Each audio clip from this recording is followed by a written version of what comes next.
ဒီငမားနေဟာ IQ တယောက်လောက်ရှိပြီးလူသားတွေနဲ့ဆင်တူပါတယ်ခင်ဗျာသူတို့ဟာလူသားတနတ်တွေကိုမှတ်မိတယ်ရေကူးတတ်တယ်ပြီးတော့စောင့်ကြည့်ပစ္စည်းတွေကိုဘလို့ဖြတ်စီးရမလဲဆိုတာသိတယ်ခဲစက်ပစ္စည်းတွေကိုဘလို့ဖြတ်စီးရမလဲဆိုတာသိတယ်လို့ရေကိုမဲအောင်လုပ်ဖို့စက်ကတွေကိုဘလို့ဖြတ်စီးရမလဲဆိုတာလည်းသူတို့သိတယ်ပြီးတော့လူတွေကိုတောင်လက်အစားနိုင်တယ်သူတို့ကအရန်ထက်မြက်တာပါ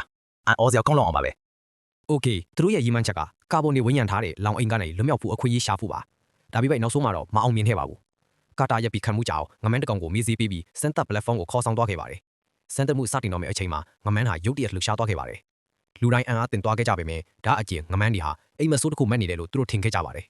သူတို့ရဲ့အိမ်မဆိုးကြီးကြားရောက်တော်မယ်ဆိုတာသူတို့မသိခဲ့ကြပါဘူး ထို့နောက်ထောက်တာဟောင်းတီအဲ့တချောင်းကိုထုတ်ယူပြီးငမန်းကြီးဦးနောက်ထဲသို့ထိုးသွင်းလိုက်ပါတယ်သူမတီဦးနောက်ပရိုတင်း450မီလီလီတာထုတ်ယူပြီး200မီလီလီတာယူကာတကြီးဟွေအိုမညံချိုယွင်းသူလူနာရဲ့ဦးနောက်ဆဲညထဲသို့ပစ်ချလိုက်ပါတယ်နှစ်ခုပေါင်းဆက်ပြီးနောက်အန်အောစရာအမှုတစ်ခုထိပြခဲ့တယ်မညံချိုယွင်းဒီလူနာရဲ့ဦးနောက်ဆဲရဟာအမှန်တကယ်အသက်ဝင်ခဲ့ပါတယ်စမ်းသပ်မှုတီအောင်မြင်ခဲ့ပါတယ်ဤကြီးကျယ်တဲ့စေပညာအဆိုင်ရာတိုးတက်မှုအတွက်အားလုံးပြောဆွေးနေကြမှာမတော်တဆတစ်ခုဖြစ်ပွားခဲ့တယ်ငမန်းတီရုတ်တရက်နိုးလာပြီးသူတည်တနတ်တယောက်ရဲ့လက်မောင်းကိုကိုက်ဖြတ်လိုက်ပါတယ် လူသက်သမားကာတာကလျှက်မြန်စွာတုံ့ပြန်ခဲ့တယ်သူဒီမှန်ကိုဖောက်ထွင်းပြီးတနတ်ကိုကင်ကပြစ်ခတ်ဖို့ပြန်လိုက်တယ်ထောက်တာကော်နာကတော့အမန်းကိုပင်လဲတဲ့ပြန်ထဲဖို့တက်လစ်ကခလုတ်ကိုနှိပ်လိုက်တယ်လက်ကောင်ရဲ့သူတည်တနာဘာသာရက်ကိုကားကွယ်ဖို့ပဲဖြစ်ပါတယ်ကာတာသည်အပြစ်တင်ဖို့နောက်ကျသွားခဲ့ပြီးသူဒီတာတာလက်ကျိုးနေသောအမျိုးသားကိုကုသရန်စေဝင်တိုင်းများစေလွတ်ရန်တောင်းဆိုခဲ့တယ်အပြင်ဘက်မှာလိုင်းကြီးတစ်ခုဖြစ်ပေါ်ခဲ့တယ်ရဟရင်သည်အပြေးလွှားရောက်ရှိလာခဲ့တယ်လူတိုင်းသည် platform ပေါ်မှာကျိုးတိကြောင်ချိတ်ဆွဲထားကြတယ်အလေမှာမျောလင့်ပဲကျိုးပြသွားခဲ့တယ်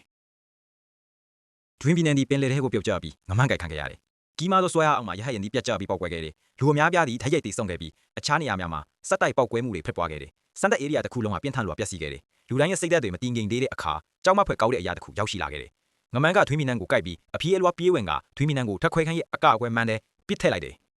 ပြီးတော့မန်ကတဖြည်းဖြည်းကွဲသွားခဲ့တယ်ကျေလောင်တဲ့ထက်နဲ့တူပင်လယ်ကြီးကပြင်းထန်စွာဝင်လာခဲ့တယ်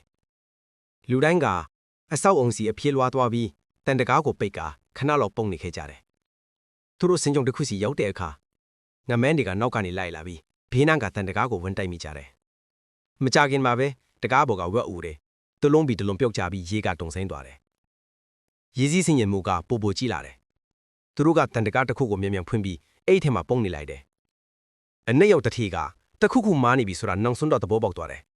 တာမန်ငမန်းတွေကဒီလောက်ညံကောင်းပြီးတန်တို့တိုင်နာမဟုတ်ဘူးလေ အမျိုးသမီးဆရာဝန်ကိုမြင်းမြန်းပြီးမှသူ့အမှန်တရားကိုသိခဲ့တာပုံမှန်ကမှရအုံနောက်စွမ်းရည်ဟာအတော်လေးတင်းငယ်ပြီးသူတည်တနာအထွတ်အုံနောက်ပရိုတင်းလုံလောက်စွာမပေးနိုင်ဘူးဆိုတာသဘောပေါက်သွားပါတယ်အဲ့ဒီမှာအမျိုးသမီးဆရာဝန်ဟာစီမင်းတွေကိုချိုးဖျောက်ပြီးမျိုးရိုးဗီဇအင်ဂျင်နီယာပညာကိုအသုံးပြုပြီးငမန်းရဲ့အုံနောက်စွမ်းရည်ကိုတိုးချဲ့ခဲ့တာပဲပြီးတော့ငမန်းရဲ့ IQ ကိုလူသားတွေနဲ့နှိုင်းယှဉ်ပြီးသူ့ရဲ့စွမ်းအားကို